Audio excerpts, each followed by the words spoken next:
lovely people, it's Grace here, Bikedonia, and we are on a Starbucks run, or as close as we get to it. There's no Starbucks, but there is a coffee shop up on top of the mountain that makes a very nice latte, and that's where we're going. So we can just ride out of Chiang Mai, and we're pretty much straight on this route.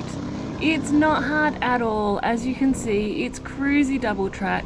There's a few little slippery spots when it rains, but apart from that, it is just good times and nice views. When we take people on tours, this is one of our beginner level routes. We use it just to get people eased into things and warmed up.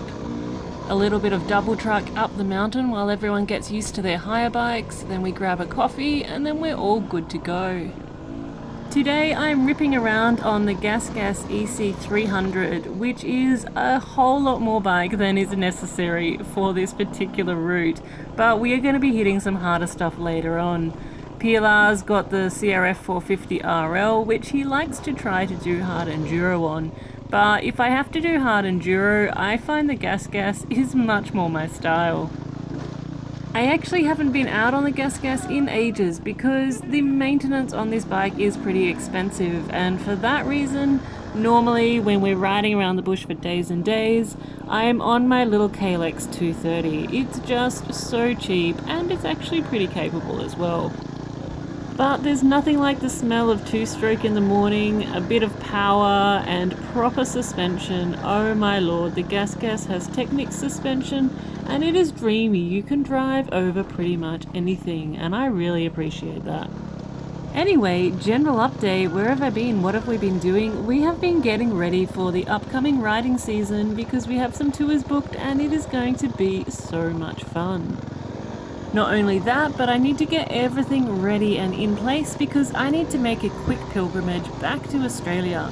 Now this is kind of a big deal for me because I haven't been back since I rode out of Australia on my KTM 690 Enduro with no real plan and no intention of coming back, and that was 5 years ago now. So I rode out of Sydney on my KTM 690 Enduro with all my possessions strapped to the back, and I rode up to the north of Australia. I shipped across to East Timor, and I spent a good few years riding around Southeast Asia like a complete vagrant with a motorcycle, and that was fabulous until COVID scuttled the whole thing. I rode East Timor, Indonesia, Malaysian Borneo, Brunei, up through West Malaysia, through Thailand, Laos, Vietnam, Cambodia, and everything was going swimmingly, but COVID really got me stuck in one place for a while, and that one place ended up being Chiang Mai, Thailand, where we are today. Anyway, the world is reopening now, but I have a home base in Chiang Mai from which to explore it, and in the high season, so November through to February, I'll be here in Chiang Mai running enduro tours. The rest of the time is for riding around the world doing stupid things on motorcycles in as many places as possible. Now, being back in Australia next week is going to be super strange. Like I say, it's been 5 years since I was last in Australia, and one pandemic, and I'm guessing things will have changed a bit. Or perhaps more importantly, I suspect that I've changed a bit. When I left Australia, I was a stressed out, burnt out, exhausted lawyer, and I didn't want to be that anymore. I just wanted to ride my motorcycle. I was scared of everything. I was scared of being homeless, of being poor, of having no income, of all those things that I voluntarily did to myself the moment I rode out of Sydney on my motorcycle with no plan. But on the road, things changed. I became a much happier person. I became a person with a machete and a motorcycle and an optimistic attitude, which was so different from the way I'd been living my life before. I'm actually a little worried that I'm going to miss the relaxed attitude and the easy smiles that you get in Southeast Asia. But on the other hand, it's going to be cool and kind of an adventure to be in a place again where everyone speaks English and everyone can understand my accent again. So we'll see how all of that turns out. Now, I will be around on the eastern seaboard of Australia for a few weeks, so if you need information about international motorcycle travel or riding through Southeast Asia, hit me up because I'll be around. I can also give some insights into what it's like to ride solo through countries you've never visited before. And in particular, what it's like to do that as a solo female. I would love to see more women getting out there and living out their various motorcycling dreams. So if you want to know more about that, if I can help at all, hit me up.